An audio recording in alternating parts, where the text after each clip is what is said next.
अस्सलाम वालेकुम जमात सिवम। अब आप अपना पसंदीदा मजमून उर्दू पढ़ने लगे हैं तो सब बच्चे अपनी उर्दू वर्कबुक निकालें। आज का हमारा उन्वान है पैराग्राफ तफहीम। तफहीम लफ्ज़ फ़हम से निकला है जिसके मानी है समझना। पैराग्राफ तफहीम में आपने ये करना होता है कि आपको जो पैराग्राफ दिया जाता है आपने उसको गौर से समझकर पढ़ना होता है ताकि जब आपसे उसके बारे में सवालात पूछे जाएं तो आप बआसानी उनके जवाबात अपने अल्फाज में तहरीर कर सकें। आज हम वर्कशीट नंबर 16 सफ़ा नंबर 22 करेंगे। जिस तरह आपको पता है कि हर काम करने के कुछ असूल होते हैं, इसी तरह पैराग्राफ तफहीम हल करने के भी कुछ असूल हैं। तो सबसे पहले हम ये असूल देख लेते हैं। सबसे पहला असूल ये है कि पैराग्राफ को 2 से 3 बार गौर से पढ़ना है।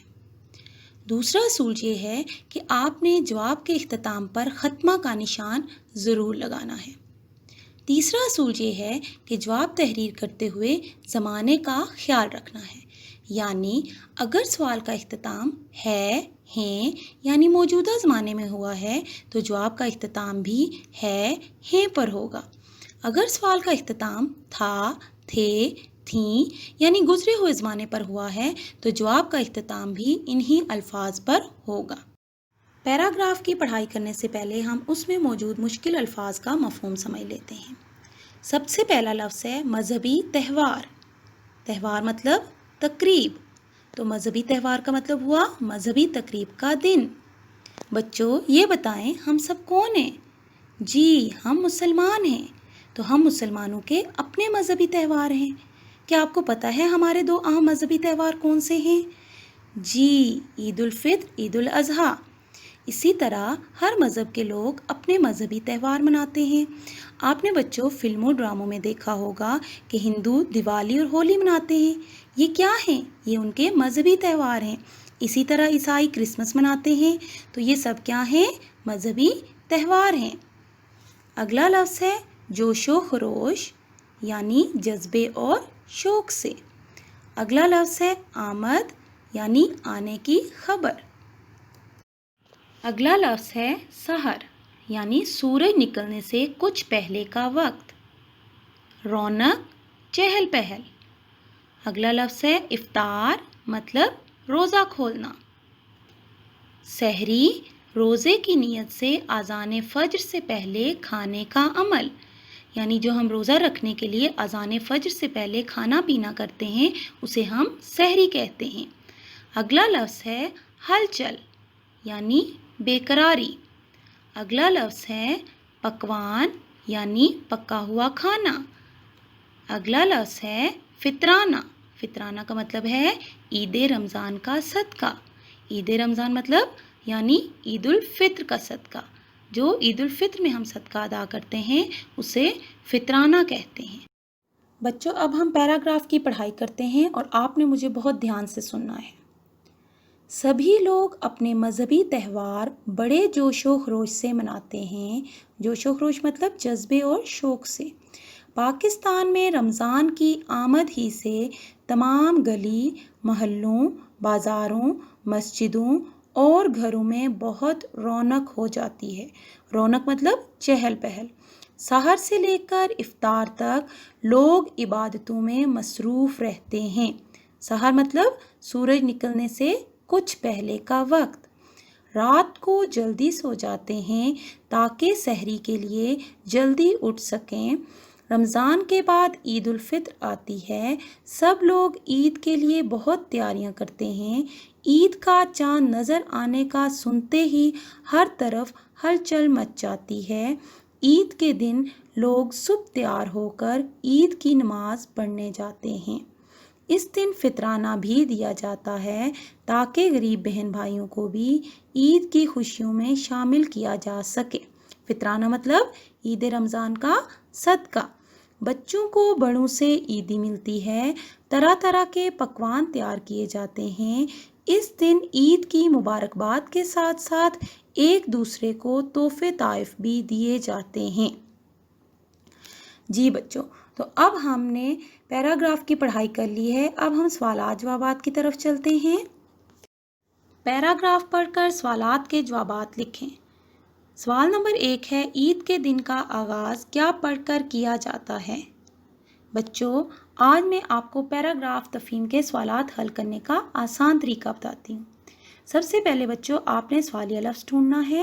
یہاں پر سوالیہ لفظ ہے کیا، خط کشید کریں اسے۔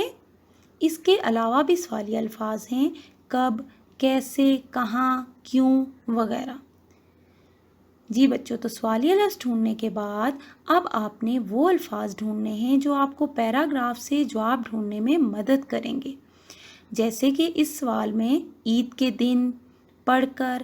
ان الفاظ کی مدد سے آپ پیراگراف سے سوال کا جواب بآسانی ڈھونڈ سکیں گے۔ جی بچوں، تو آپ نے ڈھونڈ لیا۔ اب ہم اس کا جواب دیکھتے ہیں۔ عید کے دن کا آغاز نماز عید پڑھ کر کیا جاتا ہے۔ بچوں، آپ نے دیکھا کہ ہم نے کیا کی جگہ نماز عید شامل کیا ہے، باقی سب سوال سے ہی لیا گیا ہے۔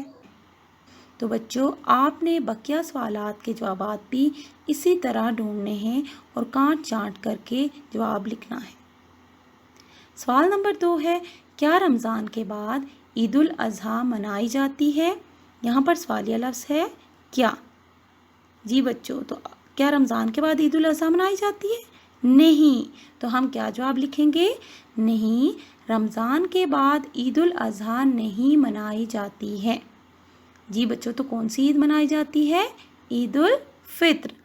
جی، تو اس کا ایک اور جواب بھی ہو سکتا ہے، نہیں، رمضان کے بعد عید الفطر منائی جاتی ہے۔ جی، تو سوال نمبر 2 بھی مکمل ہو گیا۔ سوال نمبر 3 ہے، کیا پوری دنیا میں تہوار خوشی سے منائے جاتے ہیں؟ جی بچوں، سب سے پہلے ہم سوالیہ لفظ ڈھونڈیں گے۔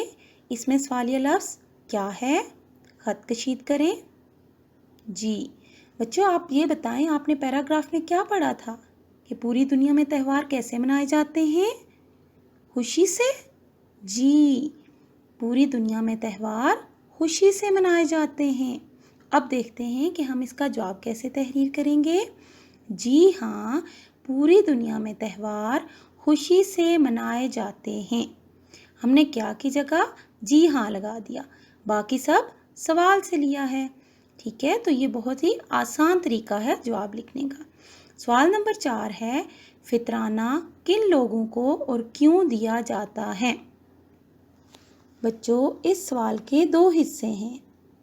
فطرانہ کن لوگوں کو دیا جاتا ہے اور کیوں دیا جاتا ہے؟ پہلے ہم پہلے حصے کا جواب دیں گے، پھر اس کو دوسرے حصے کے جواب کے ساتھ ملا کر جواب مکمل کریں گے۔ پہلے ہم یہ جواب دیں گے کہ فطرانہ کن لوگوں کو دیا جاتا ہے۔ جی بچوں، تو کن لوگوں کو دیا جاتا ہے؟ جی، فطرانہ غریب لوگوں کو دیا جاتا ہے۔ اور کیوں دیا جاتا ہے؟ تاکہ انہیں بھی عید کی خوشیوں میں شامل کیا جا سکے۔ یہی آپ نے پیراگراف میں پڑھا تھا نا؟ جی، اس کا ایک اور جواب بھی آپ لکھ سکتے ہیں کہ فطرانہ غریب بہن بھائیوں کو دیا جاتا ہے تاکہ وہ بھی عید کی خوشیوں میں شامل ہو سکیں۔ ٹھیک ہے، اس کے 2 جوابات بھی ہو سکتے ہیں۔ سوال نمبر 5 ہے، رمضان کی آمد پر کہاں کہاں رونق ہو جاتی ہے؟ جی بچوں، تو اس میں سوالیہ لفظ کیا ہے؟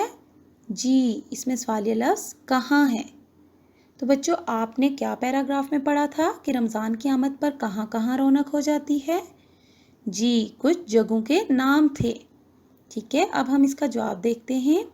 رمضان کی آمد پر گلی محلوں، بازاروں، مسجدوں اور گھروں میں رونق ہو جاتی ہے۔